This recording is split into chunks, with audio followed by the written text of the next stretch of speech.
The pounding started at 2 minutes past 6 in the morning, shaking the walls of the rental home I had lived in for 3 quiet years. I opened the door to a uniformed deputy sheriff who handed me a lockout notice with the casual indifference of a mailman. I scanned the document for my landlord's name, but the letters swimming before my eyes belonged to the two people who had sworn they would never control me again, my mother and father. The sound was not a knock. It was a flat, authoritative pounding that vibrated through the drywall and into the frame of my bed. I jerked up, my heart hammering against my ribs, the sheets tangled around my legs. The room was gray with the thin, watery light of early morning. I looked at the digital clock on my nightstand. It was 2 minutes past 6. For a second, I thought of fire. I thought of a gas leak. I scrambled out of bed, grabbing my robe and cinching it tight as I ran barefoot across the cold laminate of the living room. The pounding came again, 3 heavy thuds that sounded less like a request and more like a command. I unlocked the deadbolt and opened the door just as the fist was raised for a third round. A deputy sheriff stood on my welcome mat. He was a large man, broad in the shoulders, wearing a uniform that was pressed sharp enough to cut. He did not look angry. He looked bored. He looked like a man who had done this 1,000 times before his first cup of coffee. "Nora Turner?" he asked. It was not a question. "Yes," I said. My voice was thick with sleep and panic. "Is something wrong?" He reached into a thick leather pouch at his belt and withdrew a folded stack of papers. He extended them to me. I took them automatically, my hands shaking. "You have been served with an order of eviction," he said. The tone was conversational, as if he were telling me the weather was going to be mild. "The move-out date is effective immediately upon the court hearing scheduled for Thursday. If you do not vacate by the date on the order, a lockout will be scheduled with the county." I stared at him. The words made sense individually, but together they formed a language I did not speak. "Eviction," I said. "I think you have the wrong house. I have lived here for 3 years. I pay my rent on the 1st of the month. I just paid it 2 days ago." The deputy shifted his weight. He pointed a thick finger at the top page in my hand. "I just served the papers. Ma'am, the plaintiffs filed the petition yesterday. It is an expedited removal based on unauthorized occupancy." Plaintiffs. That word sounded expensive. It sounded serious. I looked down at the paperwork, blinking to clear the blur from my eyes. I saw the case number. I saw the address of my small, 2-bedroom rental on Elm Street. And then I saw the names listed under petitioners: Elaine Turner, Martin Turner. The air left my lungs in a single, painful rush. The world tilted on its axis. I grabbed the door frame to keep from swaying. "No," I whispered. "This is a mistake. These are my parents. They do not own this house." The deputy was already taking a step back, his job done. "The paperwork says they are the master tenants and you are an unauthorized subtenant whose permission has been revoked," he said. "If it is a mistake, you need to tell it to the judge, but do not ignore that date." He turned and walked back to his cruiser, which was idling at the curb, the exhaust puffing white into the chill morning air. I stood in my doorway, barefoot and freezing, clutching the stack of papers that said my mother and father were trying to throw me onto the street. I closed the door and locked it, then leaned my back against the wood, sliding down until I hit the floor. I opened the packet. The language was cold and brutal. It claimed that I, Nora Turner, had been staying at the property solely by the grace of my parents and that I had refused to leave after they terminated their permission. It claimed I was a guest who had overstayed. I looked around my living room. I saw the bookshelf I had built myself. I saw the rug I had saved 3 paychecks to buy. I saw the scuff marks on the floor where I practiced yoga. This was not a guest room. This was my home. I had a lease. I had a landlord named Mr. Henderson who called me every Christmas to thank me for being quiet and reliable. My parents had never paid a dime of my rent. They had never even held a key to this door. I scrambled up and ran to the kitchen, grabbing my phone off the counter. My fingers fumbled over the screen as I dialed my mother. It rang once, twice, Nora. Her voice was soft. It was that syrupy, fragile tone she used when she wanted to play the victim, the voice that always made me feel like a bull in a china shop just for existing. "Mom," I said. I was gripping the phone so hard my knuckles were white. "A sheriff just left my house. He gave me an eviction notice.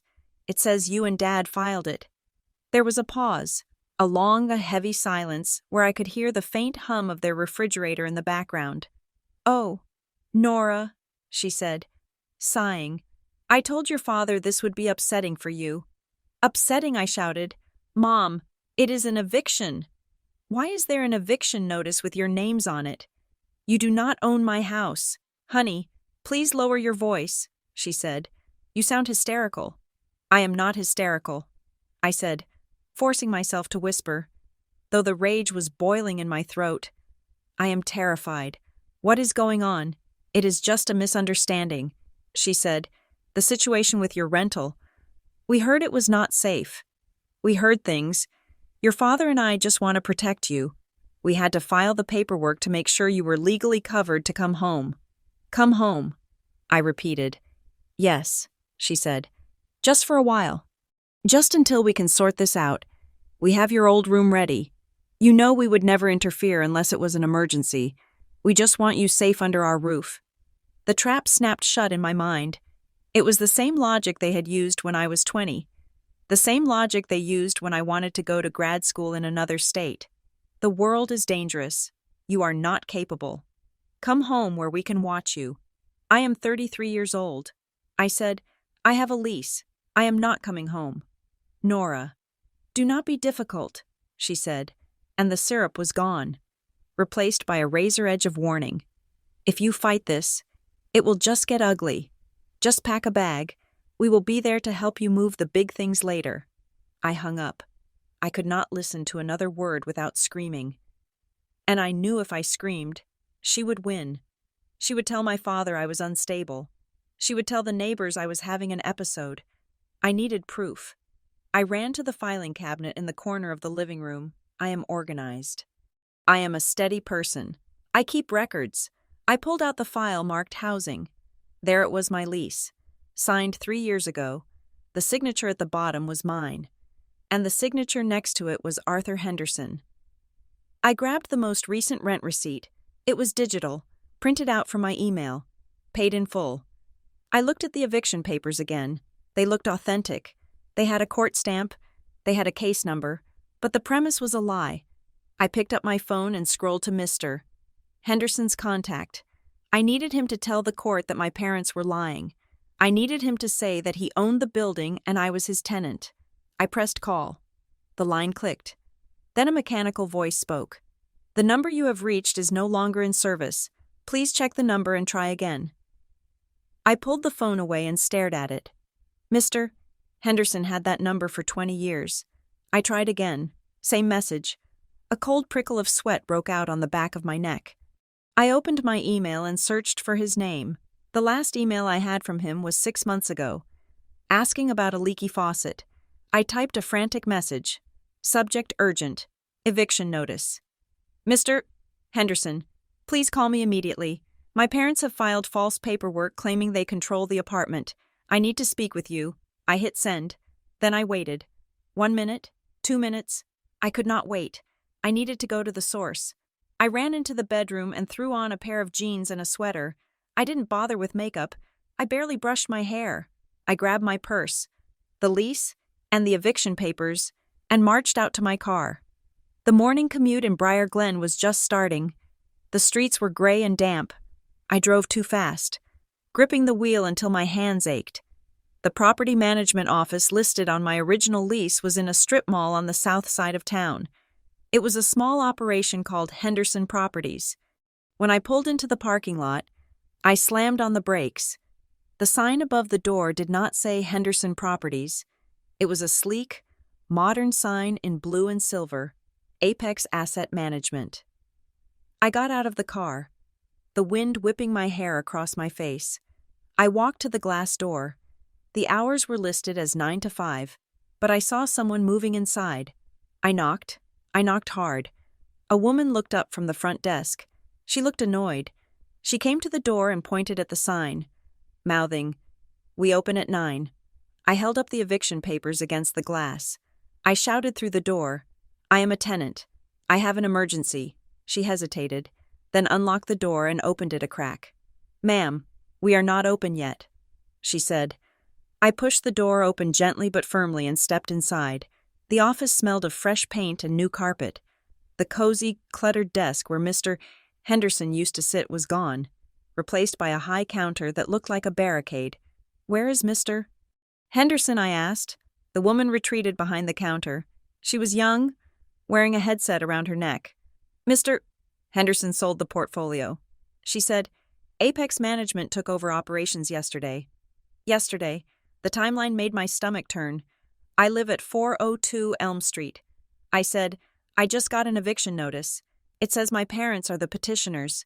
That is impossible. I have a lease with Mr. Henderson." She typed something into her computer. Her face went blank. "I cannot discuss that property," she said. "What do you mean you cannot discuss it?" I asked. "I live there. I pay rent. The file is flagged as a legal matter," she said. "Active litigation. We cannot discuss active evictions with tenants. You have to talk to the eviction attorney." "I do not have an attorney," I shouted. "I have a lease, ma'am. You need to lower your voice or I will call security," she said. She looked at me with zero empathy. She was a wall, a human wall. I realized then that she knew. She knew something, or she had been told to say exactly this. "Who owns the building now?" I asked. "If Mr. Henderson sold it, who owns it? I cannot give out owner information." She said, "It is in your tenant portal." "I do not have a tenant portal." I said, "I sent a check or a bank transfer. You should have received a welcome packet with login instructions," she said, turning back to her screen. "If you did not, it might be in the mail. Now please leave." I walked out of the office, my legs feeling like lead. The world was functioning on a set of rules that had changed overnight, and nobody had sent me the rule book. I drove back to my neighborhood. The houses on Elm Street were small, modest bungalows with porches and patchy lawns. It was a working-class street, the kind of place where people kept to themselves but noticed everything. As I pulled into my driveway, I saw Mrs. Gable next door. She was watering her hydrangeas, even though it had rained the night before. Mrs. Gable knew everything. She knew when the garbage truck was late. She knew which teenagers were smoking behind the garage. I got out of the car and walked over to the low chain-link fence that separated our yards. "Mrs. Gable," I called out. She looked up. Usually, she would wave and ask about my job. Today, she looked down at her hose. She adjusted the nozzle. "Mrs. Gable," I said, walking closer. "Please, a sheriff was just here." She looked up then, and I saw pity in her eyes. I hated it. I saw him. "Nora," she said quietly. "Did you see anyone else?" I asked. In the last few days, she turned off the hose. She wiped her hands on her apron and stepped closer to the fence. Lowering her voice, "There was a man," she said, "2 days ago, driving a gray sedan. He didn't come to the door. He just stood on the sidewalk and took pictures. Pictures of what I asked, of your front door," she said, "and your car, and the windows. I thought maybe he was an appraiser. But then he went around the back. I almost called the police, but then he left." "Did he talk to anyone?" She hesitated. "He talked to a woman in a car at the end of the block," she said. "I couldn't see who it was, but it looked like a Buick, a beige Buick." My heart stopped. My parents drove a beige Buick. "Thank you, Mrs. Gable," I said. I felt sick. I went inside my house. It felt different now. It felt violated. Someone had been photographing my windows while I was at work. My parents had been parked down the street, watching a stranger build a case against their daughter. I looked at the clock. It was 8:30. I was supposed to be at work at 9. I worked as an office manager for a logistics firm. It was a good job, steady, demanding. I needed that job, especially now.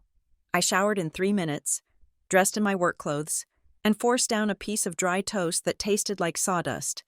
I drove to work on autopilot. When I got to my desk, the pile of invoices and shipping manifests seemed to belong to a different life.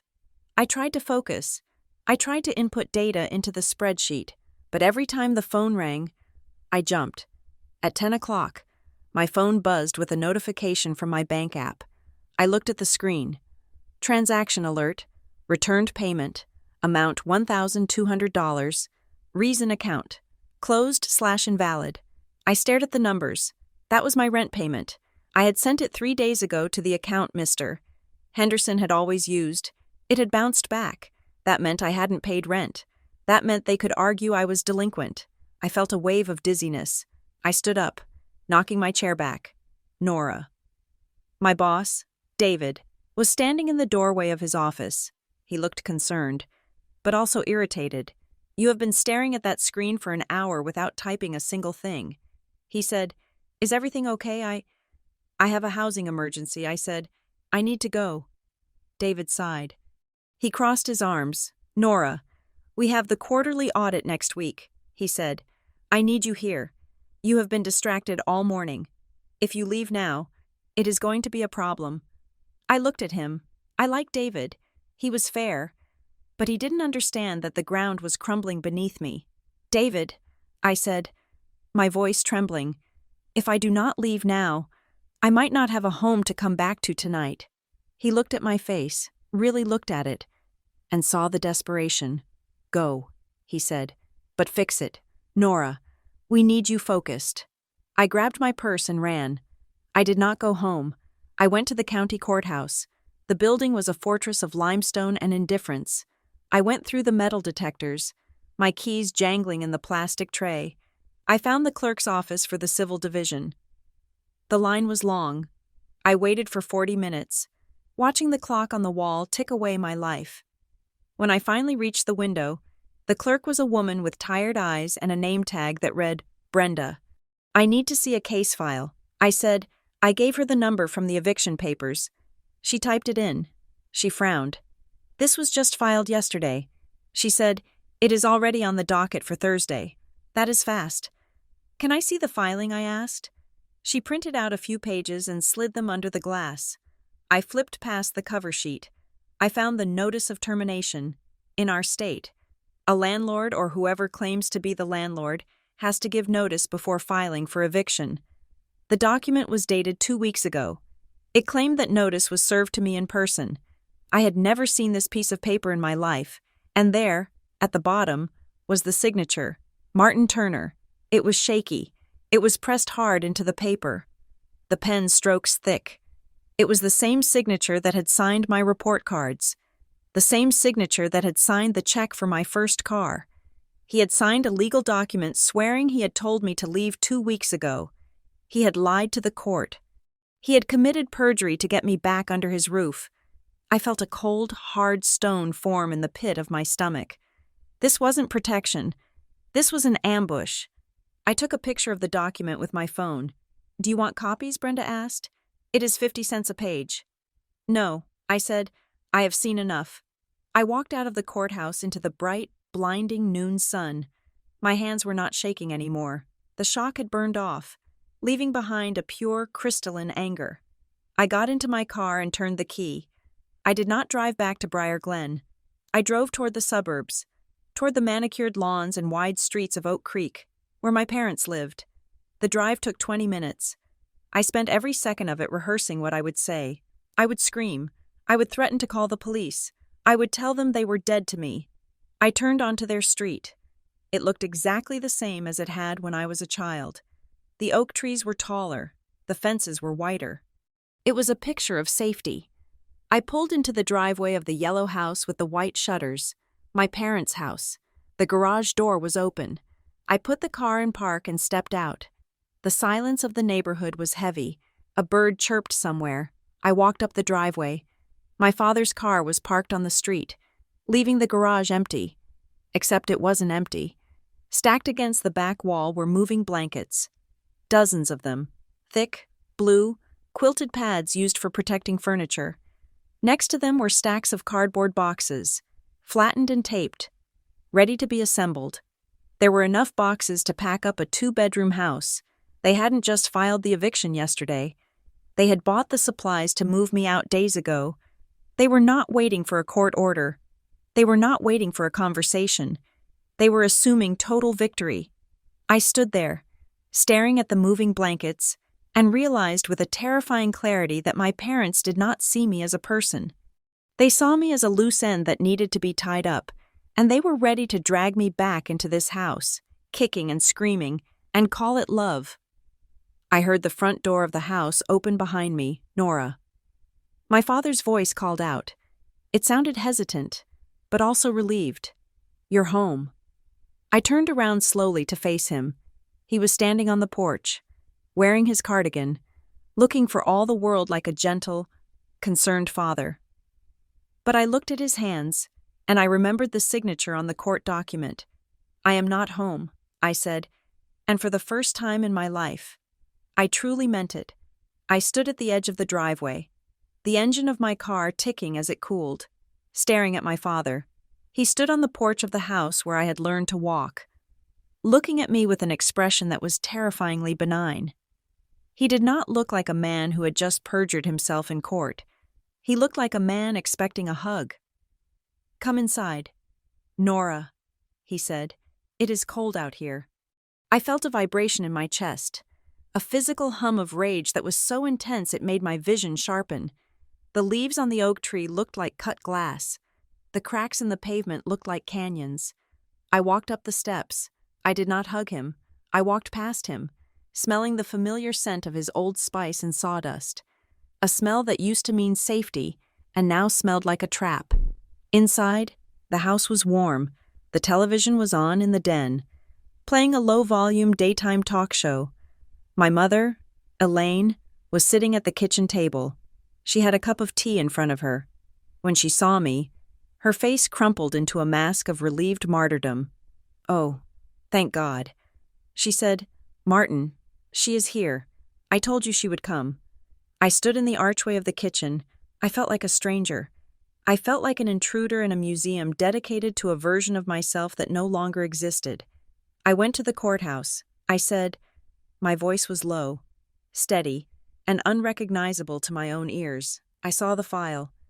I saw the termination notice. "Dad, the one you signed, the one that says you gave me notice 2 weeks ago." My father walked in behind me. He closed the door, sealing us in. "Nora, sit down," he said. "You are shaking." "I am shaking because you are evicting me," I shouted. The volume surprised us all. My mother flinched, pulling her cardigan tighter around herself. "We are not evicting you," she said, her voice wobbling. "We are bringing you home. There is a difference. There is no difference in the eyes of the law." I said, "You filed a petition. You hired a sheriff. You lied to a judge. Why are you doing this?" My father pulled out a chair and sat down heavily. He looked tired. He looked like he was carrying a weight that was crushing him. But he was determined to drag me under it too. "We heard things. Nora," he said, "about that neighborhood, about the property manager. It is not safe there anymore. We had reports. Reports I asked. From who? From people who know." My mother said darkly. She took a sip of her tea, her hand trembling. "We could not just sit by and wait for something terrible to happen to you. You are single. You are alone in that house. It is irresponsible of us to let you stay in a compromised situation." I stared at them. I had lived in Briar Glen for 3 years. It was boring. It was quiet. The most dangerous thing that had happened was a raccoon getting into the garbage bins last summer. "My house is fine," I said. "My neighborhood is fine." "You are lying." My father reached under the table and pulled out a folder. It was a navy blue expansive file, thick with papers. It looked prepared. It looked like a project. He slid it across the table toward me. "We did this properly." "Nora," he said, "we consulted with experts. We have the authority." I opened the folder. The first page was a copy of the eviction filing. Beneath it was a letter from a company I did not recognize, referencing a tenant safety audit, and beneath that was a document that made the blood drain from my face. It was a durable power of attorney. I stared at the signature at the bottom. It was mine, but it was shaky, weak, the loop of the end trailing off like a dying heartbeat. I remembered the moment I signed this. I was 26. I had been T-boned by a drunk driver at an intersection. I had woken up in the hospital with a shattered leg and a concussion that made the world spin like a top. My parents had been there, hovering, terrifyingly attentive. They had shoved papers in front of me, insurance forms, medical releases. And this, just in case. My father had said then, just so we can handle the billing while you recover. I had signed it because I couldn't focus my eyes. I had signed it because I trusted them. This is from 7 years ago, I said, looking up at them. I signed this when I was on morphine. It was for medical bills. It is a general power of attorney. Nora, my father said, his voice dropping into a lecture mode. It gives us the right to act in your best interest regarding your property and living arrangements if you are incapacitated or at risk. I am not incapacitated, I yelled. I am working. I am paying my own bills. You cannot use this to evict me from a house I rent from someone else. We used it to terminate the lease on your behalf. My mother said. She spoke as if she were explaining a math problem to a slow child. The landlord accepted it. We signed the termination. Since you refused to leave after we ended the lease for you, we had to file the eviction to make it official. It was the only way the court would allow us to get you out safely. I felt like I was hallucinating. The logic was twisted, circular, and insane. They had used my own name, via a 7-year-old document, to end my lease, and then sued me for not leaving. Who told you to do this? I asked. Who told you this was a good idea? My mother sat up straighter. We have a housing advocate, she said. He specializes in family reunification and tenant safety. He guided us through the whole process. He said this was the most loving thing we could do. What is his name? I demanded. My father hesitated. He glanced at my mother. Mr. Sterling, he said. He works with the Tenant Protection Alliance. I pulled out my phone. My fingers were cold and stiff. I typed Tenant Protection Alliance into the search bar. Nothing. I typed Mr. Sterling Housing Advocate. Nothing. I looked at the folder again. There was a business card stapled to the inside pocket. It was white, plain, with black text. James Sterling, consultant, no address. Just a phone number. I dialed the number. It rang 4 times. Then a voicemail picked up. It was a robotic female voice. The subscriber you have called is not available. Please leave a message. There was no company name, no professional greeting. He is not real, I said. I threw the phone down on the table. This is a scam, or a lie, or both. You are destroying my credit, my rental history, and my life because some man with a burner phone told you to. He is a professional, my mother snapped. She looked offended. The court accepted the paperwork. Didn't they? The sheriff came. Didn't he? It is real, Nora, and you need to accept it. She reached across the table and tried to touch my hand. I yanked it away. You have moving blankets in the garage. I said, you were planning to pack me up like a child. We are helping you. She whispered, why can you not see that I stood up? The chair scraped loud and harsh against the linoleum. I am going home, I said, to my home. If you or your sheriff or your Mr. Sterling comes near me, I will call the police, and I will show them this fraud of a document. I grabbed the folder. My father lunged for it, his hand clamping over mine. Leave that here, he said. His grip was hard. It was not gentle. I looked him in the eye. Let go, I said. He faltered. He saw something in my face he hadn't seen before. He let go. I took the folder and walked out. I heard my mother crying as I closed the front door. It was a sound that used to break my heart. Now, it just sounded like manipulation. I drove back to Briar Glen in a haze. The sky had turned a bruised purple, heavy with rain. I felt paranoid. Every car behind me looked like the deputy's cruiser. Every person walking on the sidewalk looked like they were watching me. When I turned onto Elm Street, my heart hammered against my ribs. I pulled into my driveway and stared at my front door. There was something bright orange taped to the wood. I got out of the car and walked up the path. It was a sheet of paper. Tenancy terminated. It was bold, aggressive text. Beneath it, in smaller print, it said, You are hereby notified that your right to occupy these premises has been revoked by the leaseholder's authorized agent. Immediate surrender of possession is required. I looked at the date at the bottom. It was dated 2 weeks ago, but the tape holding it to the door was fresh. It was clear packing tape, smooth and unwrinkled. There was no dirt under the edges. It hadn't been there when I left for work this morning. It hadn't been there when the sheriff came at 6. Someone had come here while I was at my parents' house and taped a backdated notice to my door to make the paperwork match the lie. I spun around, scanning the street. 3 houses down. A gray sedan was parked by the curb. The engine was running. I could see the exhaust plumbing out. The windows were tinted dark, but I could see the silhouette of a head in the driver's seat. Mrs. Gable's voice echoed in my head. He just stood on the sidewalk and took pictures. I took a step toward the street. "Hey," I shouted. The sedan didn't wait. The driver punched the gas, and the car peeled away from the curb, tires screeching briefly before it sped down the block and turned the corner, disappearing from sight. I stood there, breathing hard, the orange notice crinkling in the wind behind me. I was being hunted. There was no other word for it. I ripped the notice off the door and went inside, locking the deadbolt, then the chain, then dragging a heavy dining chair under the knob. It was irrational a chair wouldn't stop a sheriff, but I needed to feel like I had a barrier. I paced the living room. I needed help. I couldn't handle this alone. I couldn't call my parents. I couldn't call my landlord. I scrolled through my contacts and stopped at Tessa. Tessa was my rock. We had met in college. She was a nurse, practical, unshakable, and the only person who knew how complicated my relationship with my parents really was. I called her. "Tessa," I said, "I need you." She didn't ask questions. She just asked, "Where are you?"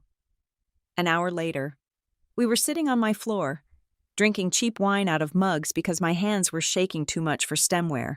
I had spread the contents of the blue folder out on the coffee table. Tessa read the power of attorney. She read the eviction order. She read the letter from the non-existent tenant safety company. "This is insane." "Nora," she said. She looked up, her eyes wide. "This isn't just overbearing parenting. This is fraud. They forged the timeline. They think they are saving me." I said, I felt a wave of nausea. "They actually believe it." "It doesn't matter what they believe," Tessa said. "It matters what the judge believes on Thursday. And right now, the judge has a signed order saying you are a squatter in your own life." I put my head in my hands. I don't know what to do. I said, "I can't afford a real lawyer. I have $1,200 in my savings account, and my rent payment just bounced. So I have that. But I need it to move if I lose. You need legal aid," Tessa said. I looked at her, shame, hot and prickly, climbed up my neck. "Legal aid," I said. "Tessa, that is for people who are destitute, for people who have nowhere else to go." "You have nowhere else to go," Tessa said sharply. "And your parents are trying to make you destitute. Do not let pride make you homeless." "Nora." She was right. I knew she was right. "There is a clinic downtown," she said. "They do walk-ins on Tuesday nights. That is tonight. We are going." We drove in Tessa's car. The legal aid office was in the basement of a community center 3 blocks from the courthouse. The waiting room was crowded.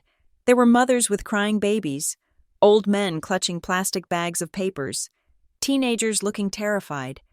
The air smelled of wet wool and anxiety. I felt like an imposter. I was wearing sensible office slacks. I had a 401k. I shouldn't be here.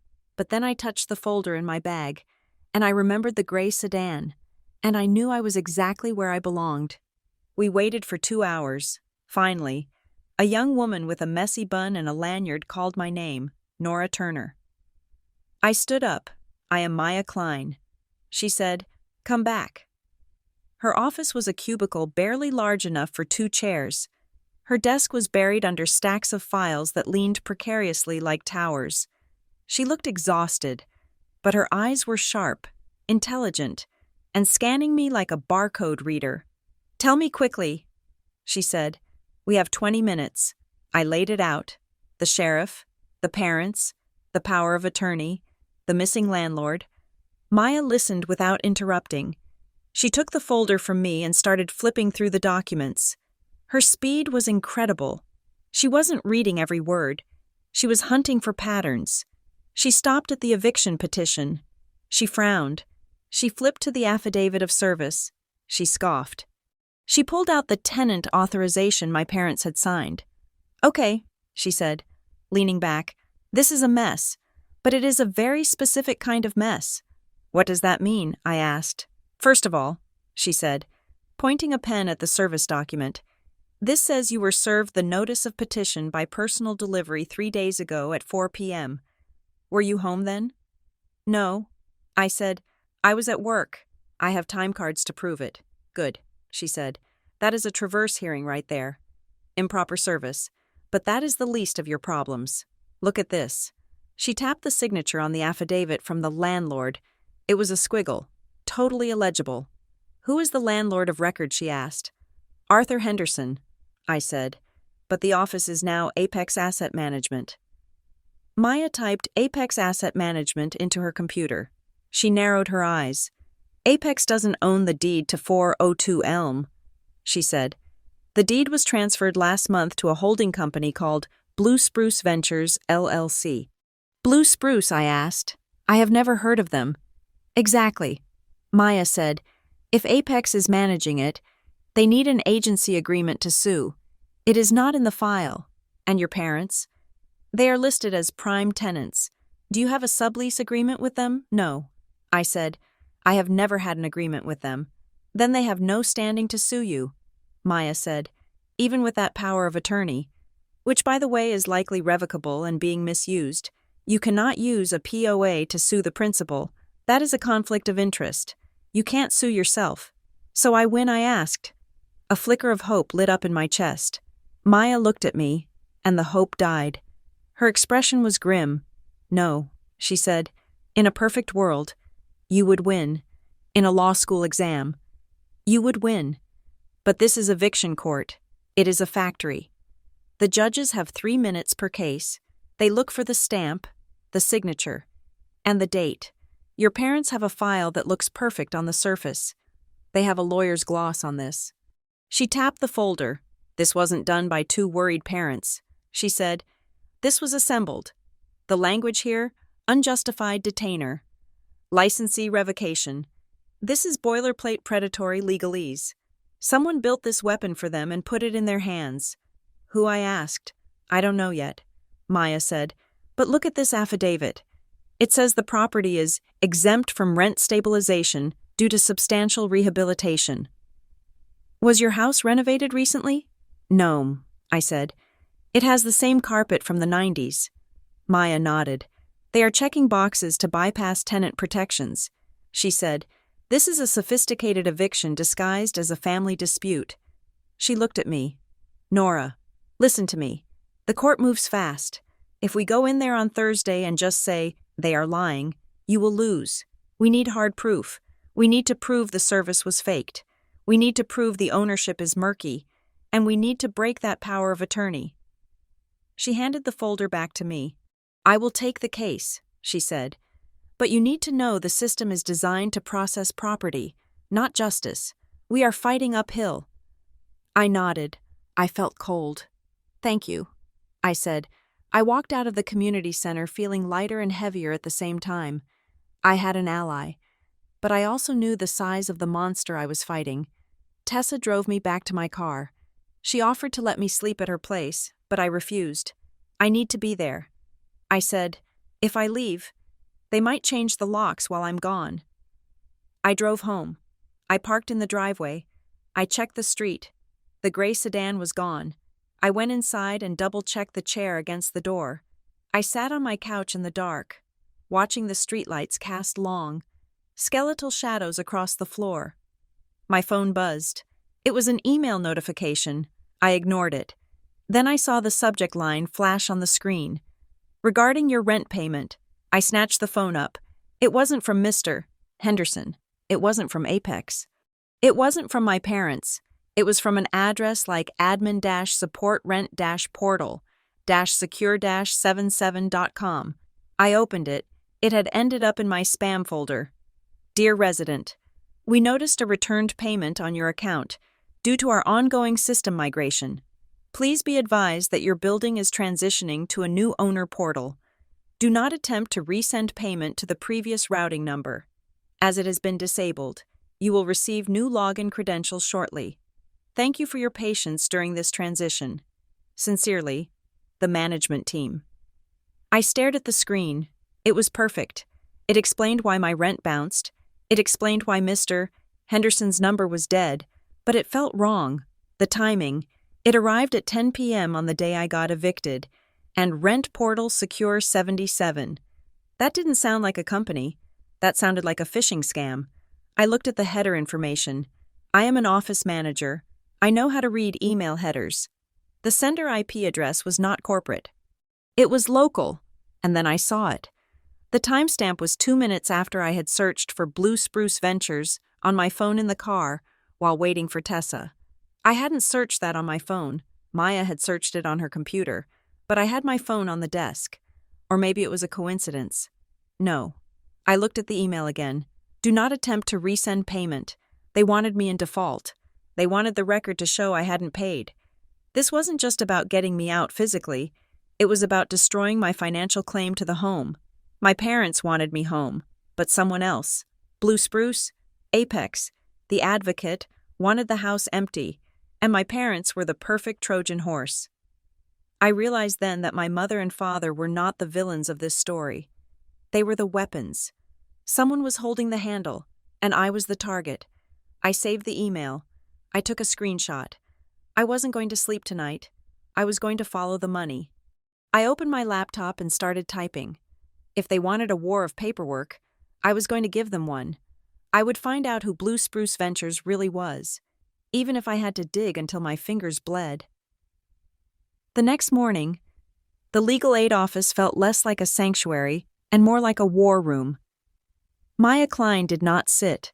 She paced the small square of her cubicle, a phone pressed to her ear, while her other hand gestured wildly at a printer that was churning out documents. I sat in the corner, clutching a cup of lukewarm coffee, watching her work. I had slept 3 hours on Tessa's couch, and my eyes felt like they were filled with sand. We are filing an order to show cause, Maya said, slamming the phone down. I got the clerk to pull the full affidavit of service. You are not going to believe this. She snatched a paper from the printer tray and slid it across the desk to me. Read the narrative, she said. I looked at the document. It was a standard form, filled out in blocky, aggressive handwriting. Server name, Paul Vance. Date of service, January 20th. Time 4:15 p.m. Location, the Beanleaf Coffee Shop. Main Street. Recipient description, female. Caucasian. Approximately 5'6", brown hair.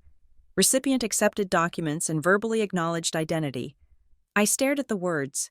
I have not been to the Beanleaf in 6 months, I said, and on January 20th at 4:15, I was in a budget meeting with my boss. I have the Outlook calendar invite and the meeting minutes to prove it. He lied. Maya said, he sat in his car, or maybe at his desk, and he invented a service event. He picked a public place so he wouldn't have to describe the inside of your house. This is what we call sewer service. They throw the papers in the sewer and tell the court they handed them to you. It made me feel sick. This man, Paul Vance, had looked at a form and decided my rights were worth less than his fee. I filed an emergency motion to stay the eviction based on improper service. Maya said, it buys us time. The judge has to hear this evidence before he can sign a lockout order. But Nora, this is just a delay tactic. If we prove bad service, they just serve you again. We need to attack the root. The root was the ownership. I spent the next hour sitting on the floor of the waiting room with my laptop, digging through the digital ruins of my tenancy. I needed to find Arthur Henderson. Not the corporate number, not the dead email, but the man himself. I searched my sent folder from 3 years ago. I found the very first email I had sent him, asking about pet deposits. At the bottom of his reply, in small gray text, was a cell phone number. I dialed it. It rang and rang. I was about to hang up when a voice answered. It sounded rough, tired, like a man who had just woken up from a nap he didn't want to take. "Hello, Mr. Henderson," I asked. "This is Nora Turner. I am your tenant at 402 Elm, or I was." There was a long silence, then a heavy sigh. "Nora," he said, "I wondered if you would call." "Mr. Henderson?" I said, keeping my voice steady. "I am being evicted. The paperwork says my parents are the petitioners. The management company says you sold the building. I need to know what is going on." "I sold it." "Nora," he said. His voice sounded guilty. "I didn't want to, but the offer came in cash. And they waived the inspection. I have been trying to offload the maintenance for years. My hip is bad. You know my hip is bad." "Who did you sell it to?" I asked. "Who is Blue Spruce Ventures? I don't know," he said. "What do you mean you don't know?" "It was all done through a broker," he said. "I never met a buyer. The money came from an escrow account in Delaware. They sent a notary to my house with the deed transfer. It was rushed. Nora. They wanted it done in 48 hours. They paid a premium for speed." "Did you give them my lease?" I asked. "Did you tell them I was a good tenant?" "I gave them everything," he said. "The lease, the rent roll, your contact info. They said nothing would change. They said they were a long-term hold company. They said they wanted stability." He paused. "Nora, the thing is, the escrow instructions were strange. How I asked, they required me to sign a statement that the property was vacant." He said. I gripped the phone. "But it wasn't vacant." I said, "I was living there." "I know." He said, "I told them that. I told the broker. I have a tenant." The broker said it was just standard language for the financing type. A technicality. He said they knew you were there and they would issue a new lease immediately. He said if I changed the language, the deal would fall through. And I needed the money. "Nora, my wife needs surgery. So you signed a document saying I didn't exist." I said, "I am sorry," he whispered. I hung up.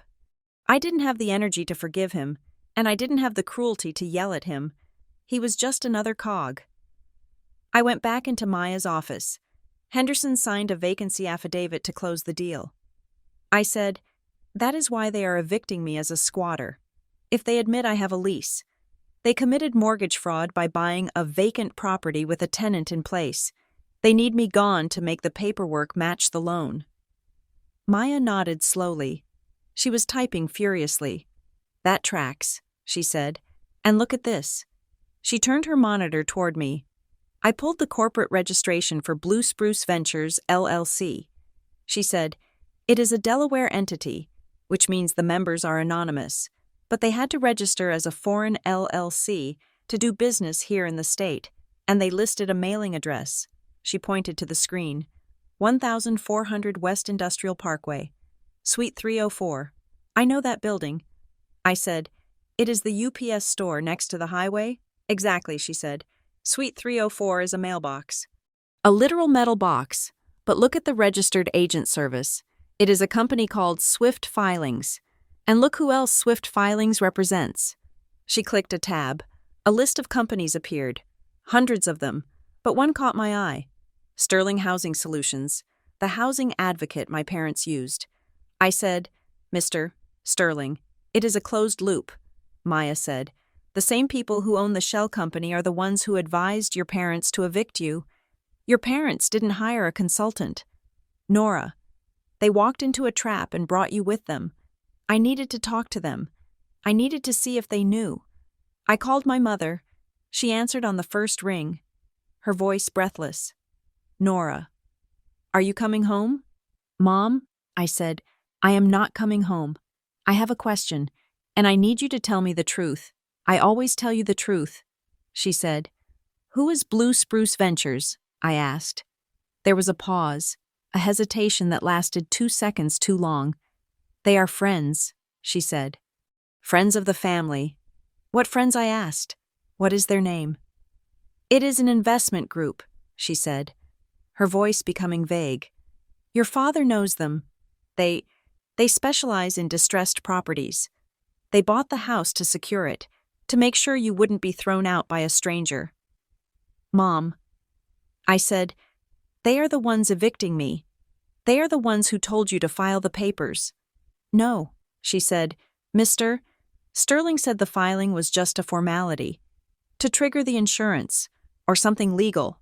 I don't understand all the details. Nora, but the point is, they are on our side. They are helping us getting you back to a safe place. It was gibberish. Legal salad words thrown together to confuse a frightened woman. Ask Dad. I said, put him on the phone. He is not here. She said, he went to the bank. Which bank? I asked. The one downtown. She said, he had to clear up a charge. I hung up. A cold feeling was spreading through my chest. A specific, sharp dread that had nothing to do with housing and everything to do with money. I opened my laptop again. I went to the credit bureau website. I hadn't checked my credit in a year because I paid my bills and didn't apply for loans. I answered the security questions. What was your first pet who holds your car loan? The report loaded. I scrolled down. Mortgage account 0. Installment loans 1. Auto finance. Revolving credit 3. 3. I only had 2 credit cards, one for emergencies, one for gas. I clicked on the third account. Lender Apex Financial Services. Type unsecured personal line of credit. Date opened 3 months ago. Balance $25,000. Status current. I stopped breathing. I did not open this account. I scrolled down to the inquiries section. There was a hard pull 3 months ago from Apex, and then a soft pull just last week. Requester Blue Spruce Ventures. They ran my credit. The people evicting me ran my credit. And someone had opened a $25,000 loan in my name 3 months ago. The timeline clicked into place like the tumblers of a lock. 3 months ago, my parents had started acting strange. 3 months ago, they had started asking me about my safety. I closed the laptop. I stood up. I have to go. I told Maya. Where? She asked. To find my father. I said, I drove to the bank downtown. I knew which one my parents used. I had been going there with them since I was tall enough to see over the counter. I parked my car and ran inside. The lobby was quiet. I scanned the desks. My father was sitting in a glass-walled office at the back. He was talking to a loan officer, a young man in a blue shirt. My father looked small. He was hunched over, his head in his hands. I walked straight back. I didn't wait for permission. I opened the glass door. Martin Turner looked up. His face was gray. His eyes were red-rimmed. Nora, he said. He sounded like a ghost. I looked at the loan officer. I need a minute with my father. I said. The young man looked between us, saw the voltage in the air, and stood up. I will go get some water, he said, slipping out. I slammed the door shut. I sat down in the chair opposite my father. I put my phone on the desk, the screen glowing with the credit report. $25,000, I said. Apex Financial. My father looked at the phone. He didn't act surprised. He just closed his eyes. We didn't have a choice, he whispered. The words hit me like a physical blow. You didn't have a choice, I repeated. So you stole my identity. You forged my name on a loan application. It wasn't stealing, he said, opening his eyes. His voice was pleading, desperate. It was bridge financing. We were going to pay it back before you ever knew. The trust was supposed to pay out last month. What trust? I asked. The family trust you guys always brag about. The one that is supposed to be for retirement. It is gone. Nora, he said. The silence that followed was so loud it rang in my ears. What do you mean? Gone. We invested it, he said. A friend. A man from the seminar. He said he could double it. He said it was guaranteed. Real estate backing. We put everything in. The house, the savings, your grandmother's bonds, and it froze, he said. He told us the market turned. He said we needed to put in more liquidity to save the principal. If we didn't, we would lose it all. We maxed out our cards. We took a second mortgage. And then, they said we needed one more infusion. Just $25,000. So you took it from me. I said, you are the beneficiary, he cried. It is your inheritance. We were trying to save it for you. I stood up. I couldn't sit near him. You took out a loan in my name to feed a scam. I said, and when that wasn't enough. What happened then? Did Blue Spruce Ventures offer to buy you out? He looked down at his hands. They said they could help with the debt. He said, they said if we consolidated our assets, they said if we could get you back home, we could rent out your house. You don't own my house, I screamed. No, he said, but they do. They bought it. They told us if we helped them acquire it, they would forgive the loan. I stared at him. The horror was total. You sold me, I said. You traded my home to a predatory lender to cover up your gambling loss. It wasn't gambling, he shouted. Standing up, it was investing, and we are going to lose our house. Nora, do you understand? They are going to take our house too, if we don't do what they say. They will call the note on our house. We are hostages. Then why didn't you tell me? I asked. Why did you serve me with an eviction notice instead of asking for help? Because you would have said no. He said, you are so stubborn. You would have told us to go to the police. Yes, I shouted, because that is what you do when you are being robbed. We couldn't, he said. He sank back into the chair. We signed non-disclosure agreements. We signed confessions of judgment. If we talk, they take everything immediately. He looked at me, tears streaming down his face. We just wanted you home. Nora, if you are home, at least we are all together when it crashes. I looked at this man. My father. He was terrified. He was a victim, but he was also a traitor. He had decided that his safety required my destruction. I picked up my phone. I am not coming home, I said, and I am not paying your debt. I walked out of the bank. My legs were shaking so hard I could barely work the pedals of my car. I drove 2 blocks and pulled over, leaning my forehead against the steering wheel, gasping for air. My phone rang. It was Maya. Nora. Come back to the office, she said. I found something on the authorization form. I drove back. I felt numb. The anger had burned out, leaving only a cold, gray ash of determination. Maya had the document up on her screen. It was the tenant authorization form my parents had submitted to the court, the one that claimed I had given them permission to terminate my tenancy. Look at the signature, Maya said. She zoomed in. It looked like my signature. It had the loop, the slant. Now look at this, she said. She held up a transparent overlay. It was a copy of the signature from the power of attorney I had signed 7 years ago in the hospital. She placed the overlay on top of the screen. It was a perfect match. Identical. Maya said, no person signs their name exactly the same way twice.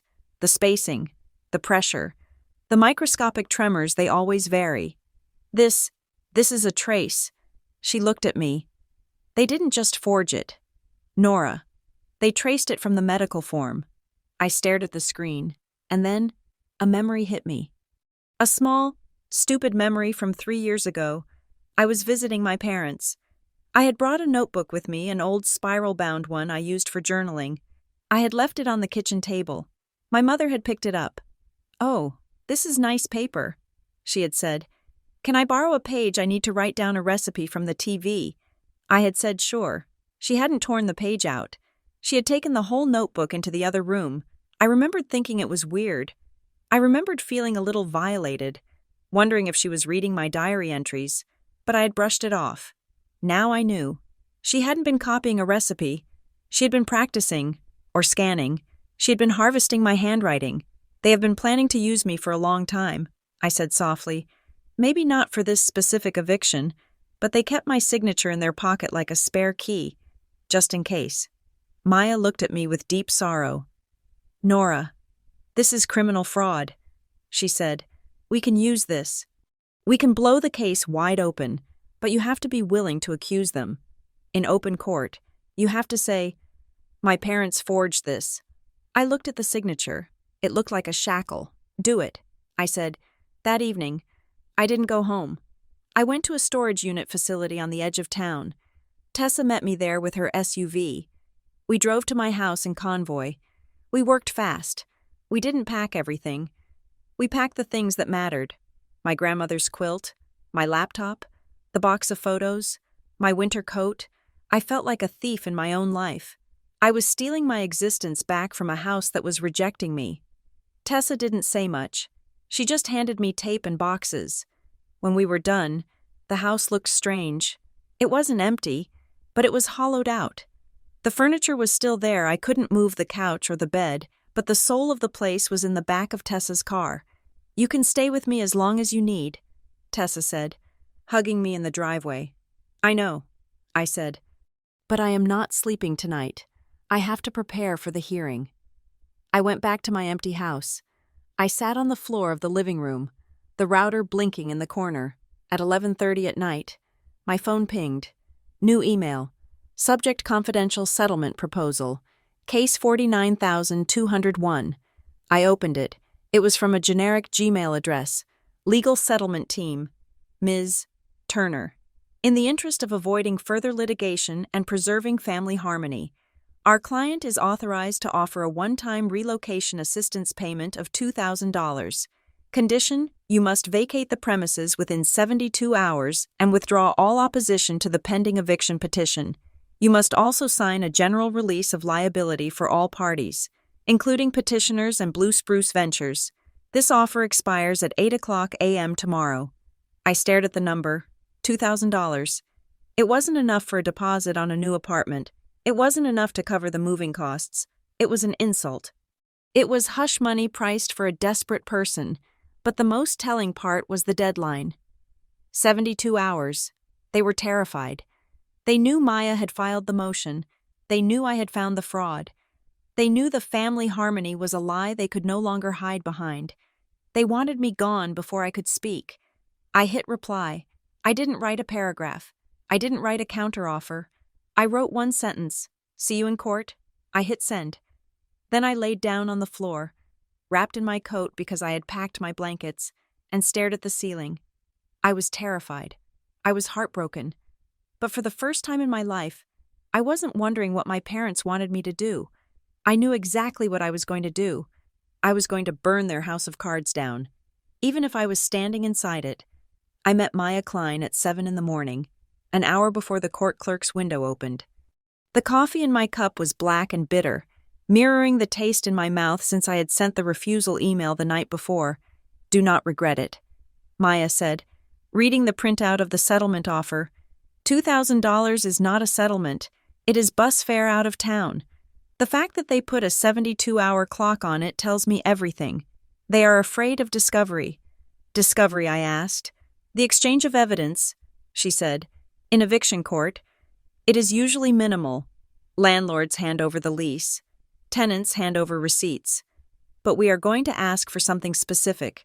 We are filing a motion to compel disclosure of the financial trail." She tapped the paper. "I want to know who paid the process server," she said. "I want to see the canceled check, if your parents paid it. It supports their story of a family dispute. But if Blue Spruce Ventures or this Apex management company paid it, then your parents are just proxies for a corporate removal." We walked to the courthouse together. The air was crisp, smelling of rain and exhaust. I felt a strange sense of vertigo. 3 days ago, my biggest worry was a quarterly audit at work. Now, I was plotting legal strategy to keep a roof over my head against my own mother and father. After we filed the motion, Maya went to another hearing, and I drove to the regional office of Apex Asset Management. The local office had stonewalled me, but the regional headquarters was in a glass tower on the north side of the city. I didn't have an appointment. I didn't care. I walked past the receptionist, who tried to flag me down, and stood in the doorway of the regional manager's office. His nameplate read, Greg Salinger. He was on the phone, laughing. When he saw me, he stopped laughing. He hung up slowly. "Can I help you?" he asked. He was smooth, polished, wearing a suit that cost more than my car. "I am Nora Turner." I said, "You manage the property at 402 Elm. You are evicting me." "Ah, Ms. Turner," he said. He didn't look up my file. He knew the name. That was the first tell. "Please, sit down." I did not sit. "I want to know why your company is listed as the management agent for a property my parents claim to control." I said, "I want to know why you are enforcing a lockout based on a fraudulent timeline." Salinger clasped his hands on the desk. He gave me a look of practiced sympathy, the kind you give a customer whose credit card has been declined. Ms. Turner, we act on the instructions of ownership, he said. In this case, the ownership structure is complex, but our directive is clear. The primary tenants your parents have revoked your permission to occupy. We are simply facilitating the transition. Transition, I said. You mean eviction? We prefer to call it a resolution of occupancy, he said. Look, Nora. May I call you Nora? I have spoken to Martin and Elaine. They are very concerned about you. This litigation. It is stressful for everyone. Why don't you just resolve this within the family? I froze. You spoke to them, I asked. When yesterday, he said, and the day before. They just want what is best for you. They feel the environment at Elm Street is no longer suitable. If you would just coordinate with them, we could drop the court case today. No judgment on your record, just a clean break. He was reciting a script. I could hear it, but under the script, there was a familiarity. He spoke about my parents as if they were partners, not just clients. Who is Blue Spruce Ventures, I asked. He blinked. The polish cracked for a microsecond. That is an asset-holding entity, he said. Standard industry practice. Do they own my parents' debt, I asked. Salinger stood up. The smile was gone. I think we are done here.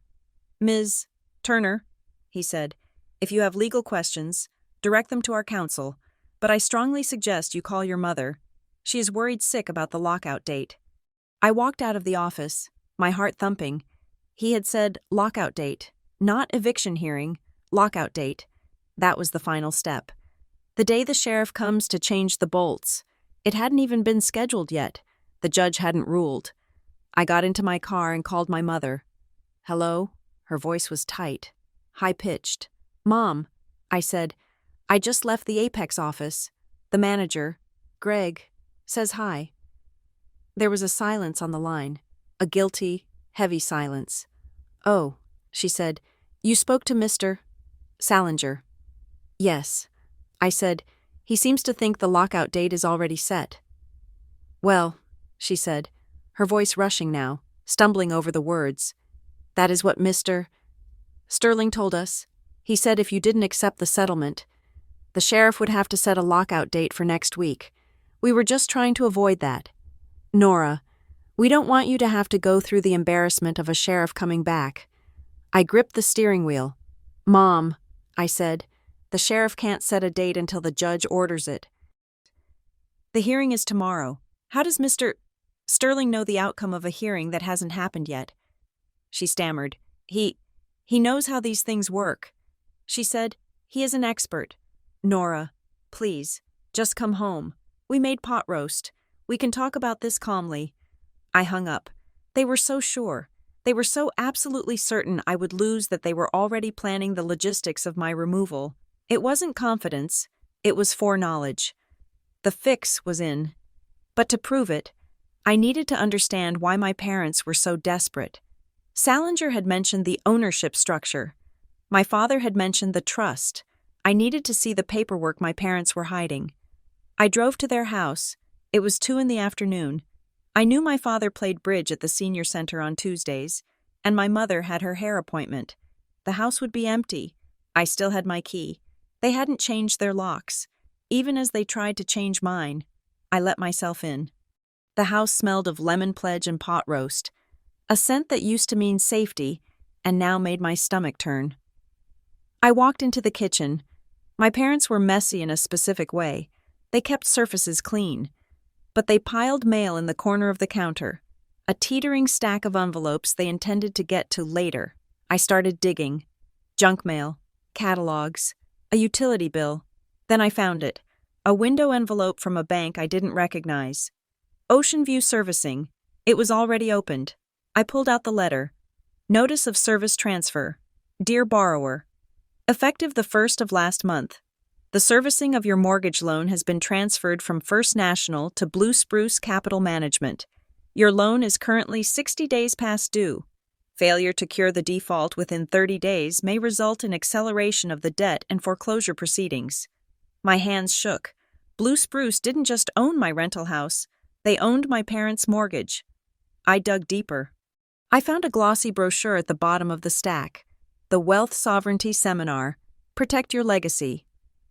On the back was a photo of a smiling man in a suit, standing in front of a yacht, James Sterling, founder, and below that, a handwritten note in my father's script, meeting Tuesday, 10 a.m., bring deed copies. I heard a car door slam outside. I froze. I shoved the letters into my purse. I tried to arrange the stack back to how it looked, but my hands were clumsy. The front door opened. Nora. It was my father. He wasn't at bridge. I turned around. He was standing in the hallway, holding a grocery bag. When he saw me, he dropped the bag. A carton of milk split open, white liquid pooling on the hardwood floor. "What are you doing?" he asked. His voice was thin. I walked toward him. I pulled the letter from Ocean View Servicing out of my purse and held it up. "You don't have a mortgage with First National anymore," I said. "You have a mortgage with Blue Spruce. The same people evicting me." He stared at the letter. He looked old, older than I had ever seen him. The fight drained out of him, leaving just a scared man in a cardigan. He walked past the spilled milk and sat down heavily on the hallway bench. He put his head in his hands. It was supposed to be a bridge loan. He whispered, "Tell me." I said. I stood over him. I didn't offer comfort. I couldn't. "Tell me exactly what happened." "We went to the seminar." He said, 6 months ago. The market was down. The retirement accounts were shrinking. Mr. Sterling, he had a strategy. He said we could leverage the equity in the house to buy into a private trust. High yield, guaranteed returns. "And you believed him?" I asked. He showed us the statements my father cried. Looking up, his eyes were wet. Other people in the neighborhood were doing it. The Millers, the Davises. It looked real. "Nora. So we took out a home equity line. We gave it to the trust. And the returns. They came at first," he said, "small checks. $500 here, $1,000 there." Then they stopped. Mr. Sterling said the fund was illiquid. He said if we tried to pull out, we would lose the principal. He said we needed to secure the investment with more collateral. "My house." I said. He nodded. He couldn't look at me. "He said he could help us buy the rental property you live in," my father said. "He said if we controlled that asset, we could roll it into the trust, and the rental income would cover the shortage on our mortgage. He said it was the only way to save our house from foreclosure." "So you bought my house?" I said. "No." He said, "We didn't have the credit. Blue Spruce bought it, but they told us if we got you out and got a market-rate tenant in there, they would credit the difference to our loan. They said you were paying too little. They said you were the reason the numbers didn't work." I felt a laugh bubble up in my throat, a hysterical, jagged thing. "I am the reason," I said. "I pay my rent every month. I take care of the place. And you let them convince you that I am the liability. They said you were underperforming assets," he said. That was the term. "And the eviction I asked. The lies in the paperwork. Mr. Sterling handled it. He said it had to be done fast. He said if we didn't get possession by the end of the month, the deal would collapse and Blue Spruce would foreclose on us. He gave us the papers to sign. He told us what to say. And you did it." I said, "You signed perjury. You traced my signature." He flinched. "We didn't mean to hurt you." "Nora," he sobbed. We thought if you came home, we could pool our money. We could pay them off together. We were drowning. We were just trying to grab onto a raft." I looked at him. I saw the terror in his eyes. He was drowning. Yes, but he had decided to use my body as a flotation device. Elaine walked in then. She must have been parking the car. She saw the milk on the floor. She saw my father crying. She saw me standing there like a judge. "Nora," she said, rushing to him. "What did you do to him?" "I didn't do anything." I said, "He told me the truth. About the trust. About Blue Spruce." She stopped. She looked at me, her face hardening. "We are handling it," she said. "It is a temporary cash flow issue. It is a Ponzi scheme." "Mom," I said, "and you are the mark, and you dragged me into it. We did it for the family," she shouted. Her voice cracked. revealing the panic underneath. "We did it so we would have something to leave you, and now you are fighting us. You are risking everything because you are too stubborn to move back into your old room for a few months." "It is not about the room," I yelled back. "It is about the fact that you forged my name. You sold me out to a predator. We are protecting you," she screamed. She was shaking. "If we lose this house, where will you go? If we lose everything, what happens to you? We are all in this boat together. Nora, you can't drill a hole in your end and think you won't sink." I looked at them. My father, broken and weeping. My mother, fierce and delusional, defending the very trap that was killing them. I felt a pull in my chest, a deep, ancient reflex, the urge to say, "It's okay, we will fix it, I will fix it." It was the role I had played since I was 10, mediating their fights, smoothing over their bad decisions. I wanted to hug them. I wanted to tell them I would drop the lawsuit, move home, and give them my salary to pay off Mr. Sterling. I wanted to be the good daughter. But then I remembered the lockout date. I remembered the gray sedan following me. I remembered the $2,000 settlement offer. I killed the reflex. I strangled it inside me. "I am not in your boat," I said. "I am on dry land, and I am staying there." I turned and walked to the door. "Nora, please," my mother called after me.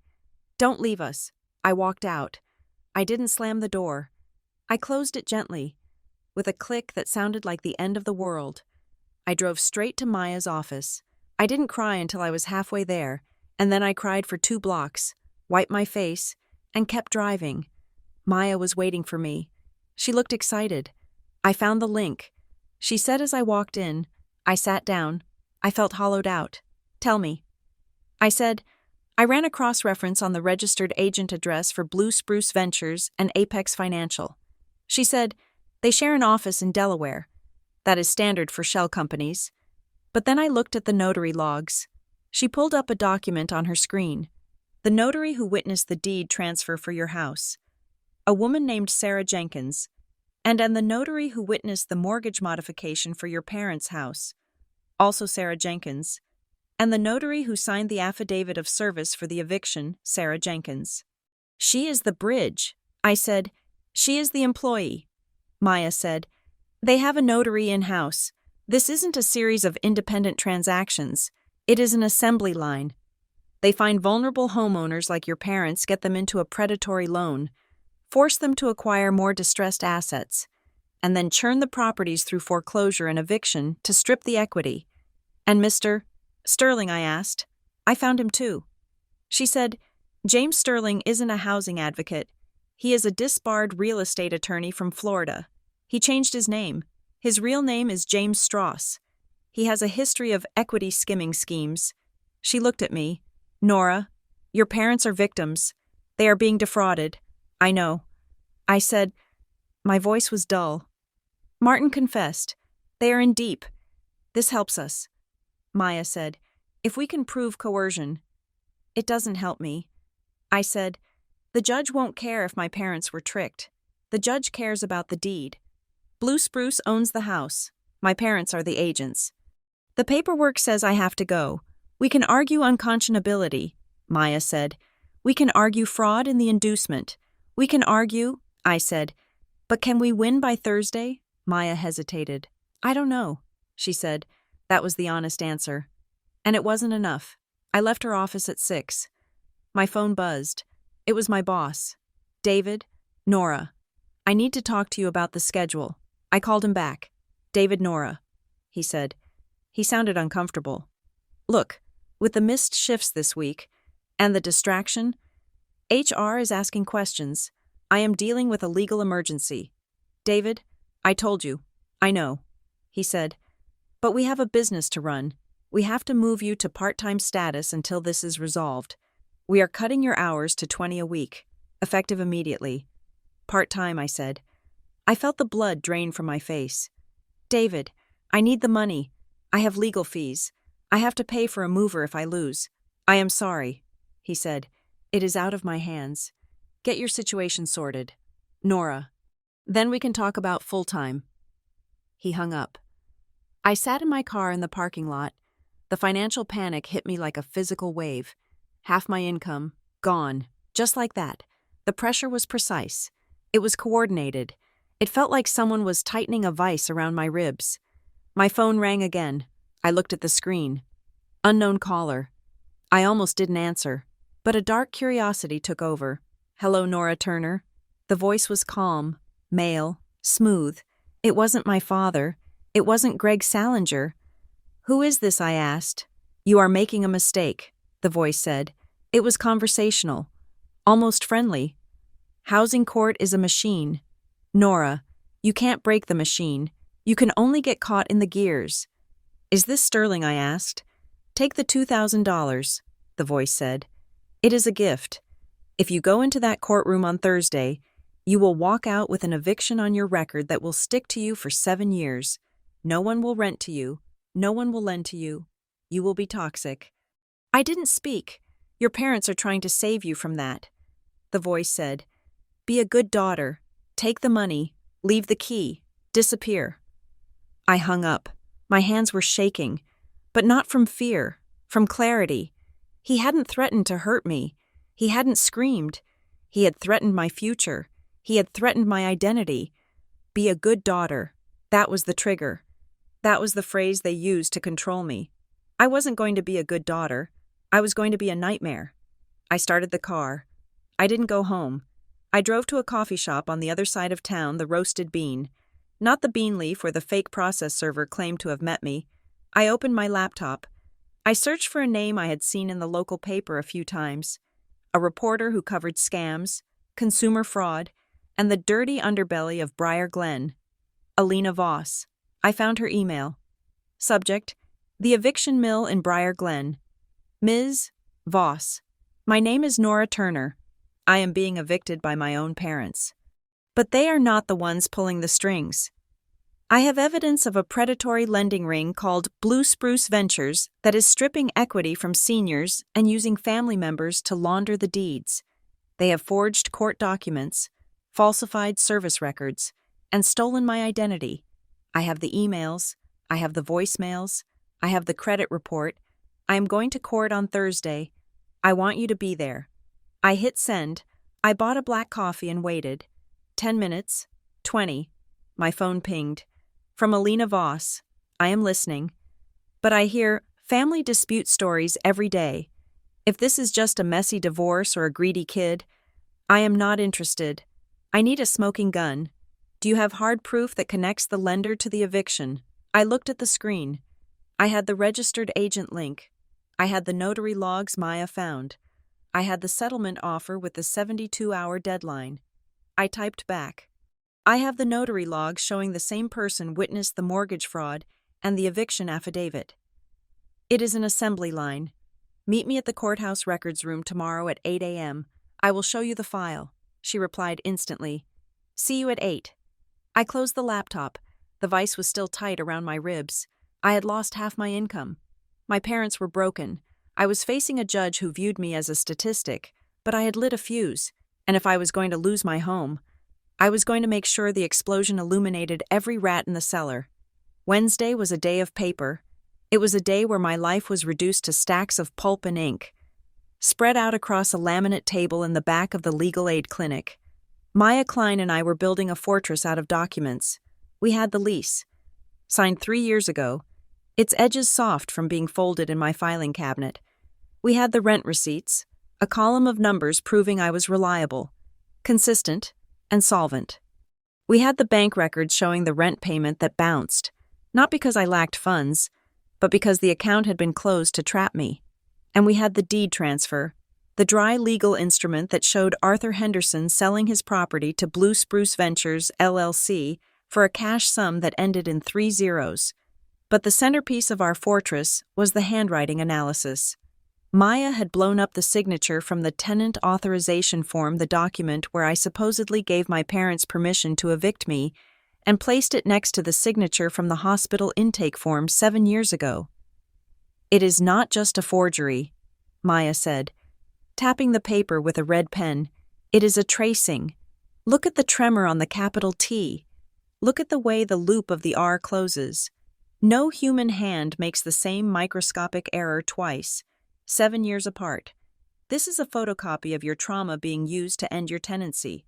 I stared at the signatures. They looked like twins. One born of pain in a hospital bed, the other born of betrayal at a kitchen table.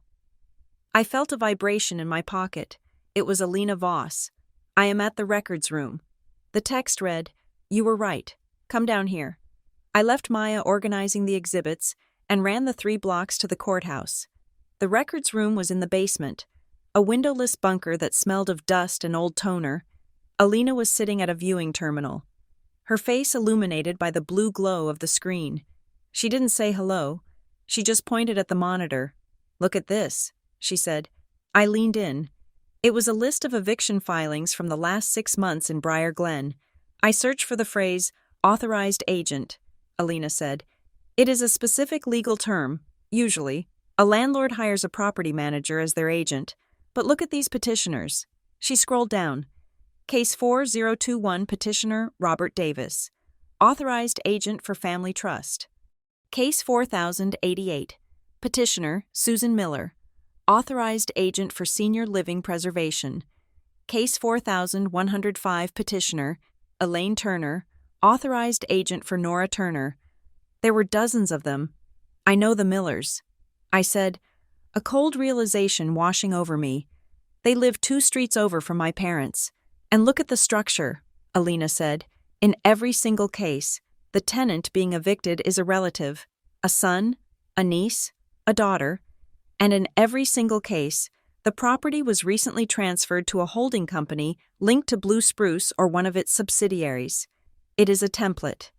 I said, "It is a harvest," Alina corrected. She clicked on the Miller file.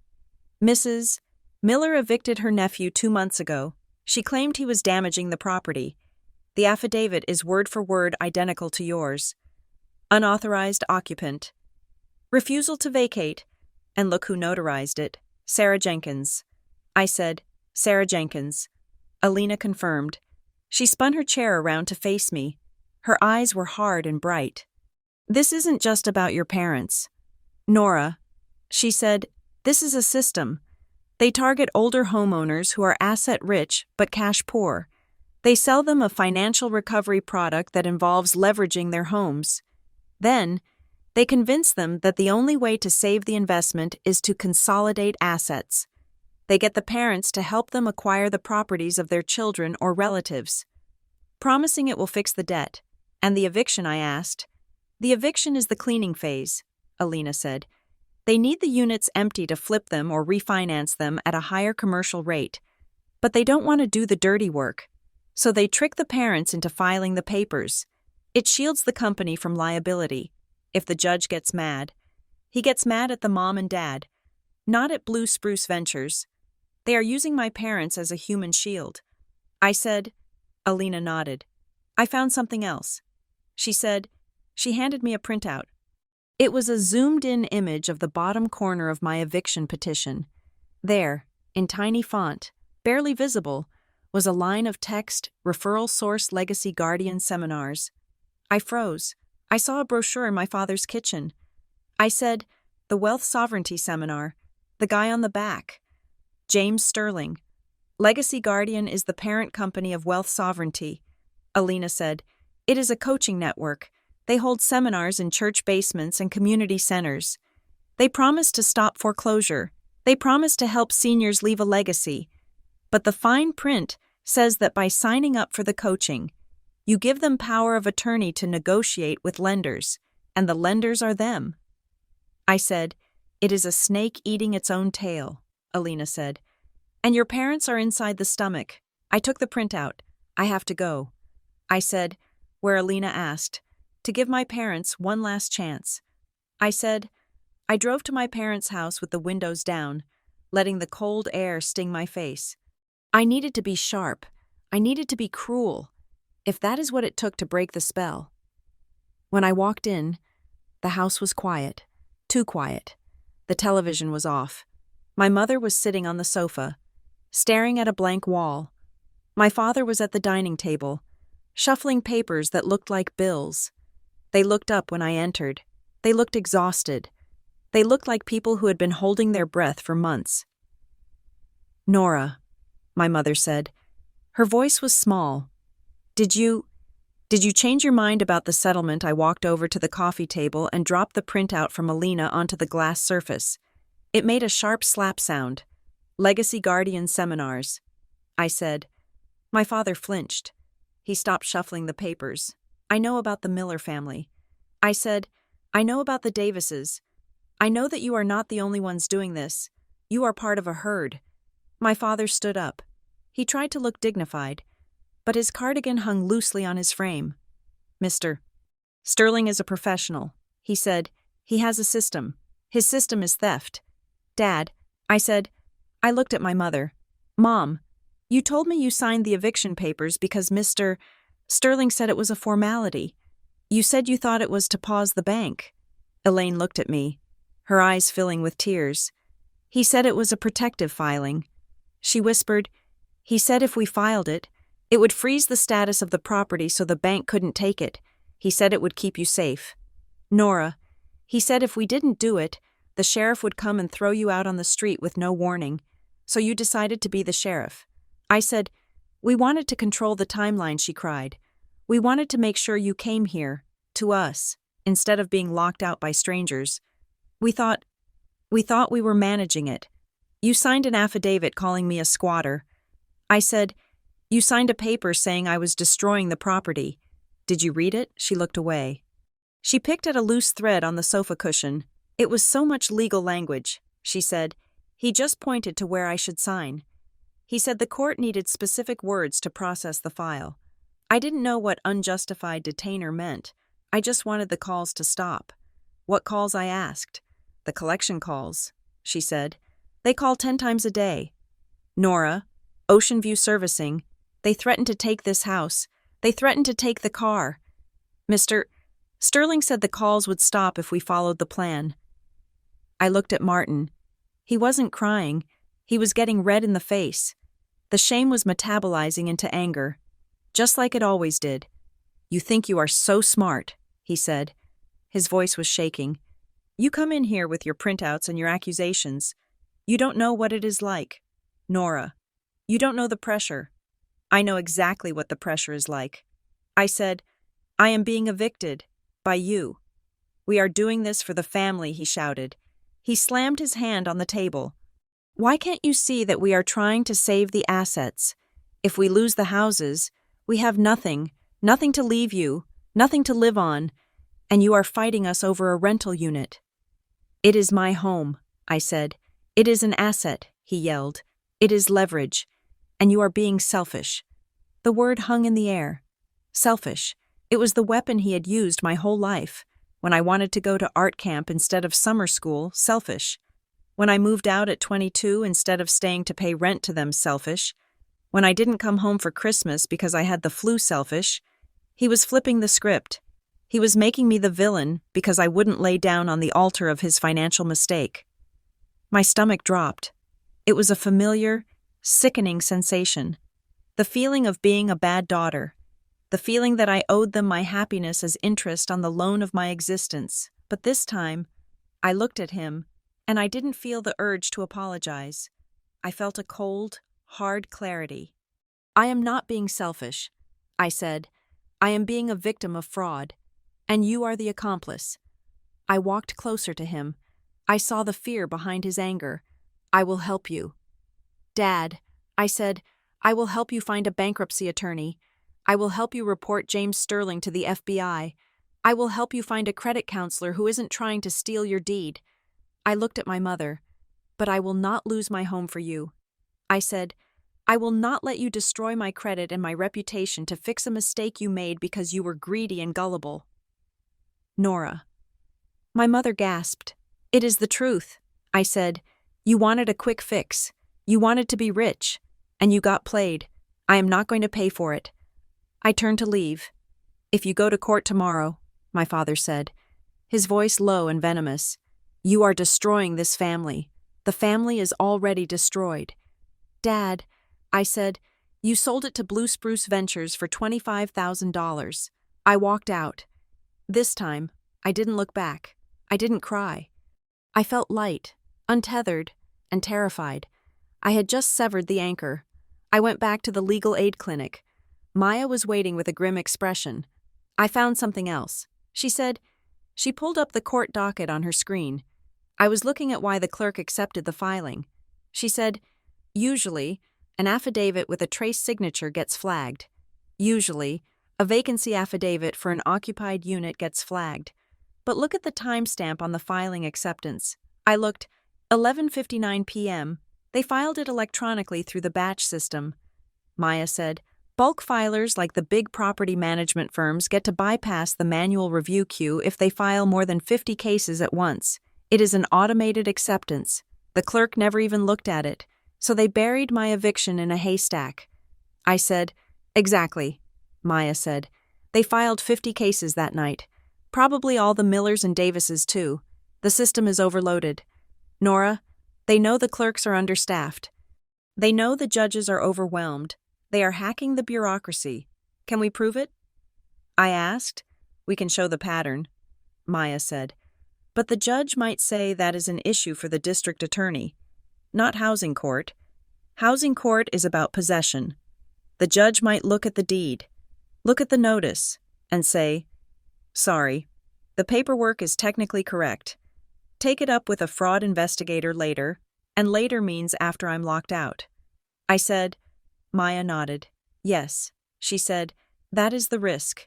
We have to make the fraud so obvious, so smelling of rot, that the judge cannot ethically sign the order. I went home to change clothes and get my files for the next morning. It was dusk. The streetlights were flickering on, casting long, orange shadows on the pavement. As I walked up my driveway, I stopped. There was a mark on my door, a white, chalky X, drawn roughly on the wood at eye level, and taped below it was a new notice. It wasn't an official court document. It was a plain piece of paper with bold red text. Final pre-lockout notice. Property is scheduled for enforcement action. Remove all personal property immediately. Animal control will be contacted for any pets left on premises. My heart hammered against my ribs. I ripped the paper down. I rubbed at the chalk with my sleeve. But it smeared, leaving a ghostly gray blur. I called the deputy sheriff's office, the real one. This is Nora Turner at 402 Elm. I said, I have a hearing tomorrow. Is there a lockout scheduled? The dispatcher typed for a moment. No, ma'am, she said. No order has been issued yet. But what I asked. We have had 3 calls today inquiring about the lockout schedule for your address, she said, from an administrative service. They wanted to confirm the deputy's availability for Friday morning. Friday, the day after the hearing. They were assuming I would lose. They were so confident that they were booking the police escort. I hung up. I stood on my porch, looking at the smear of chalk. It wasn't just a legal strategy. It was psychological warfare. The chalk mark, the calls, the man in the sedan, the settlement offer with the deadline. They wanted me to break. They wanted me to be so exhausted, so scared of the humiliation of a lockout, that I would pack my bags and leave before the judge even banged the gavel. They wanted me to evict myself. I felt a wave of dizziness. I leaned against the doorframe. It would be so easy. I could just leave. I could go to Tessa's. I could stop fighting. I could sleep. But then I looked at the chalk again. It looked like a target. I went inside. I didn't pack. I grabbed my toothbrush and my suit for court. I wasn't going to sleep here, not because I was leaving, but because I didn't want to wake up to a stranger pounding on my door again. I drove to Tessa's apartment. Tessa didn't ask questions. She ordered pizza and put on a bad reality show. We sat on her couch, eating in silence. I listened to the sounds of her building, the hum of the refrigerator, the footsteps of the neighbor upstairs, the muffled sound of a siren in the distance. It was so normal, so ordinary. I felt a grief so sharp it doubled me over. I missed my boring life. I missed the days when my biggest problem was a leaky faucet or a difficult coworker. I missed trusting my parents. I missed the version of the world where mothers protected their daughters, not their assets. I don't want revenge, I whispered to Tessa. I just want my life back. You can't have the old life back. Tessa said gently. She put her hand on my shoulder. That life was a lie. Nora, you didn't know it, but it was. I know, I said. Now I have to fight for a new one. I slept fitfully on Tessa's guest bed. I dreamed of paperwork. I dreamed that I was drowning in a sea of white pages, and my father was in a boat above me, hitting my hands with an oar every time I tried to grab the gunwale. I woke up at 6. The sky was gray. I dressed in my suit. I put on my armor. My phone buzzed on the nightstand. It was a text from my mother. I stared at the preview on the screen.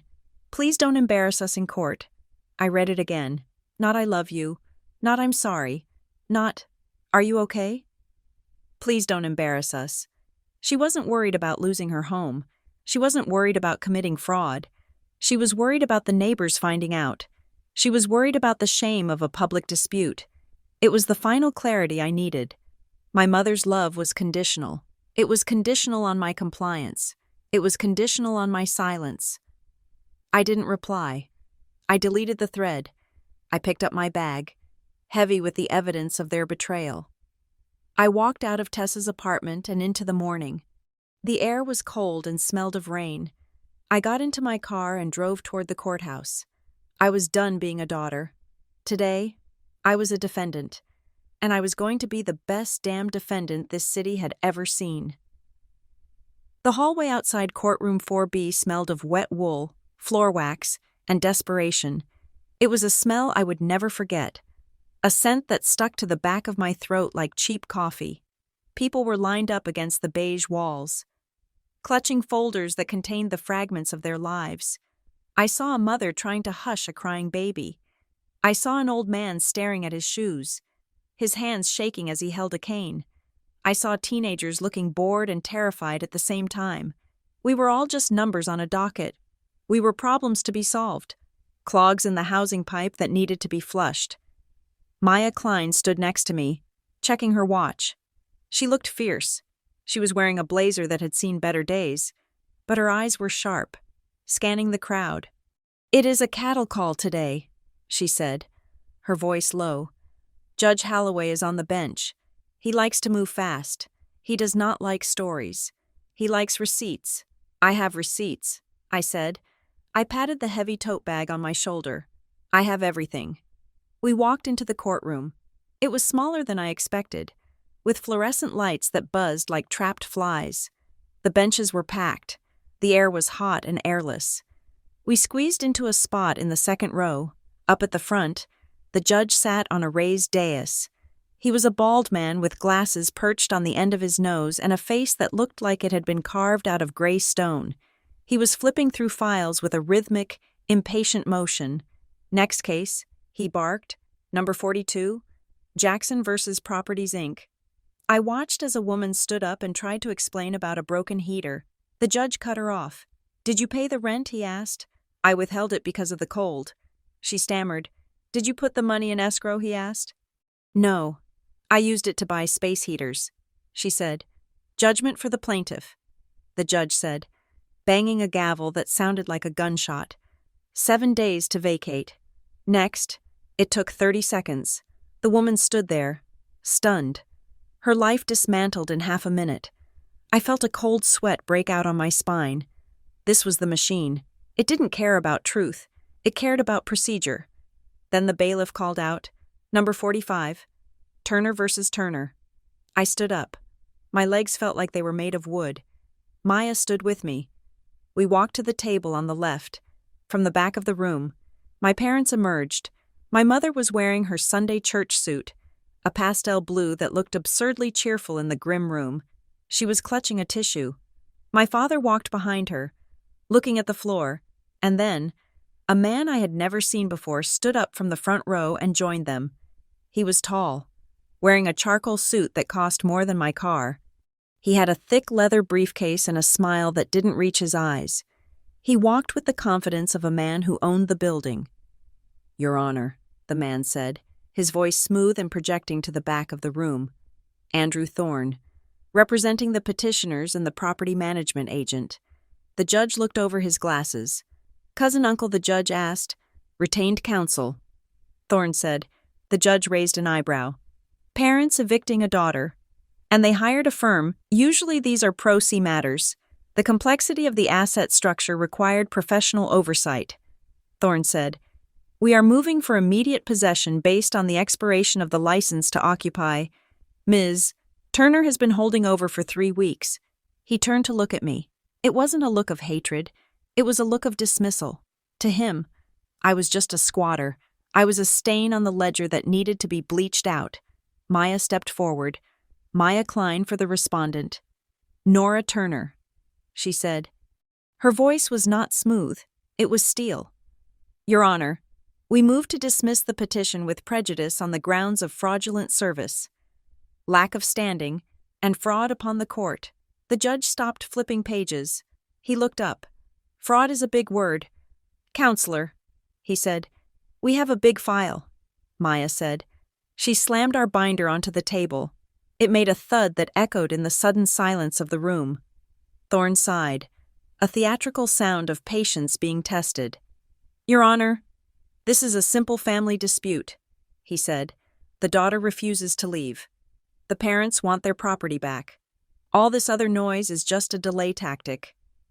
Maya didn't look at him. She looked at the judge. "Your Honor, the affidavit of service claims the respondent was served at a coffee shop on January 20th.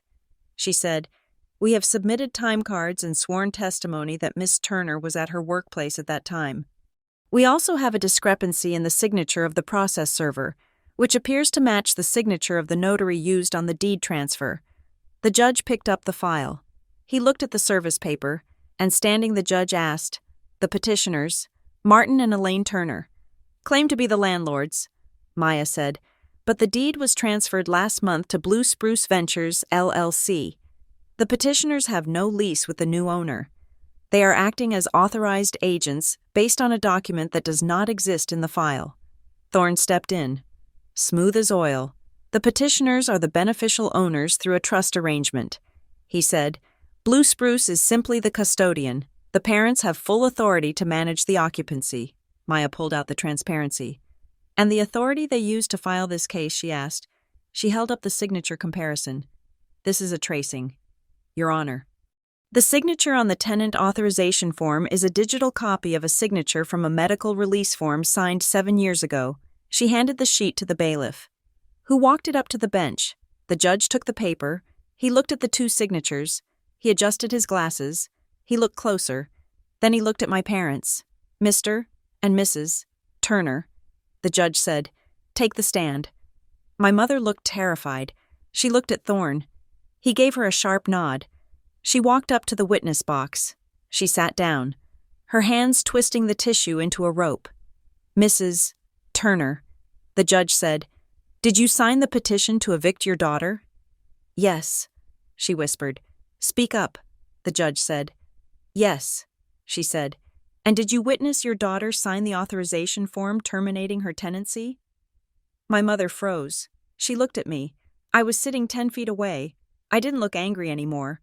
I just looked at her. I wanted her to see me. She looked at Thorne.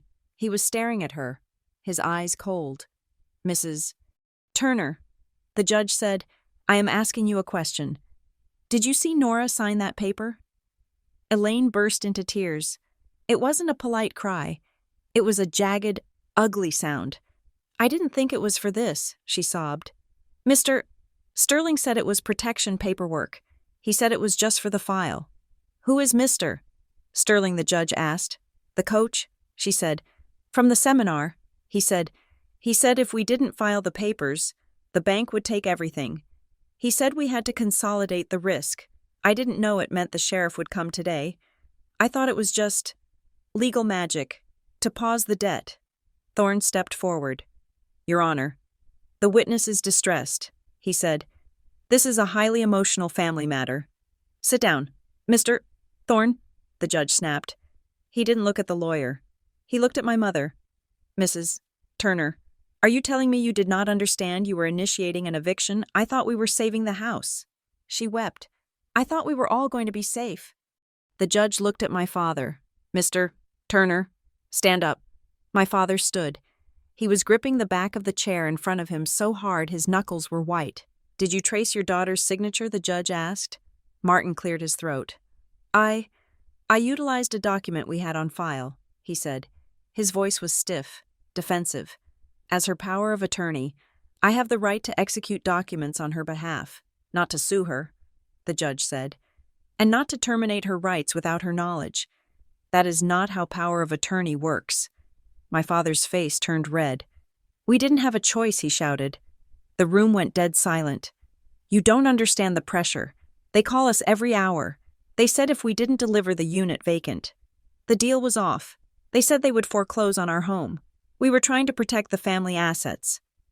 So you sacrificed your daughter to save your credit score, the judge asked. His voice was quiet, dangerously quiet. She is part of the family, Martin yelled. She should want to help. She's being selfish. Maya stood up. She held up a single piece of paper. Your Honor, regarding the family assets, she said, I would like to enter into evidence Exhibit D. This is a credit report for Nora Turner. It shows a $25,000 unsecured loan opened 3 months ago by the petitioners, using the respondent's Social Security number, co-guaranteed by an entity listed as a subsidiary of Blue Spruce Ventures. She walked the paper to the bench. The courtroom was so quiet, I could hear the hum of the air conditioner. The judge read the document. He looked at Thorne. You represent Blue Spruce Ventures as well, the judge asked. I am appearing for the LLC as the property owner. Thorne said. His polish was starting to crack. He was sweating. And is Blue Spruce Ventures in the business of lending money to tenants they are trying to evict, the judge asked. I cannot speak to the financial arm of the company, Thorne said. I am here for the possession hearing, in the back of the room. Alina Voss stood up. She wasn't supposed to, but she did. She held up a notepad. Thorne turned and saw her. He saw the press badge. Your Honor, Thorne said quickly, we would be willing to discuss a continuance, perhaps a settlement conference. The judge ignored him. He was looking at the file on his desk. He was looking at the physical folder the clerk had handed him, and then at the screen of his computer. He frowned. Wait a minute, the judge said. He flipped a page in the physical file. Then he tapped his screen. Mr. Clerk, the judge said, why does the digital filing for this case have a different petition date than the physical copy in my hand? The clerk looked up. Startled. I don't know. Your Honor, it should be identical. The judge held up 2 papers. The physical file, which was submitted to the court intake window, is signed by Martin Turner, he said. But the digital file, which is the one that triggered the sheriff's notice, is signed by James Sterling, agent. And the reason for eviction in the physical file is non-payment, but the digital file says holdover. The judge looked at Thorne. Mr. Thorne, did your office swap the documents in the electronic queue after the physical filing was stamped? Thorne went pale. Your Honor, that is a serious accusation. There may have been a clerical upload error, a clerical error that changes the legal basis of the suit, the judge asked. A clerical error that bypasses the need for a rent demand notice. The judge slammed the folder shut. This is not a clerical error, he said. This is a shell game. He looked at me. Ms. Turner, he said, you are the respondent. Yes, Your Honor. I said, my voice was shaky. You are staying in the home, he said. He turned to Thorne. The petition is dismissed, he said. And I am issuing a stay on any further filings against this property or this respondent by these petitioners or this LLC for 90 days. Thorne opened his mouth. But Your Honor, the owners, if the owners want to evict her, they can come here themselves, the judge said. They can come and explain why they are doctoring court files. And Mr. Thorne, if I see another clerical error from your firm, I will refer you to the Bar Association. He banged the gavel, dismissed. Next case, the sound of the gavel was the loudest thing I had ever heard. It rang in my ears. I sat there. I didn't cheer. I didn't smile. I just felt the air rush back into my lungs. Maya put her hand on my arm. We did it. She said. We stood up. My parents were still sitting in the witness box in the chair. They looked like statues. My mother was weeping silently into her hands. My father was staring at the wall, his jaw working. Thorne slammed his briefcase shut and stormed out of the courtroom without looking at them. I walked toward the aisle. I had to pass them. My mother reached out. She grabbed the hem of my jacket. "Nora," she whispered. I stopped. I looked down at her. Her face was ravaged. The makeup had run in streaks down her cheeks. "You have to come home now," she said. Her voice was frantic. "You have to," what I asked. I couldn't believe she was still saying it. "You heard the judge," she said. "He dismissed it. But that just means they will be angry. Mr. Sterling, Blue Spruce, they will be so angry. They will take the house. Nora, they will call the loans. That is your problem." "Mom." I said. "No," she cried. She stood up, gripping my arm. "It is our problem. We are a family. You have to come home so we can hide you. If you are there alone, I am terrified of what happens next. They are not nice people. Nora," I looked at her hands on my arm. I looked at my father, who was finally looking at me. His eyes were full of fear. "You are right," I said. "They are not nice people, and you led them right to me." I pulled my arm away. "You are terrified because you owe them money." I said, "I don't owe them anything." "But the fraud," my father started. "The fraud is what saved me." I said, "I walked away from them. I walked past the line of people waiting for their turn on the conveyor belt. I walked past Alina Voss, who gave me a sharp nod and kept writing in her notebook. I walked out of the courthouse into the bright, blinding daylight. The air tasted sweet. It tasted like rain and exhaust and freedom. I stood on the steps, watching the cars rush by. I had won. I had my key. I had my home. But as I stood there, my phone buzzed in my pocket. It wasn't a text from my mother. It wasn't an email from Maya. It was a notification from my bank. Security alert. Suspicious activity detected. Attempt to open new checking account.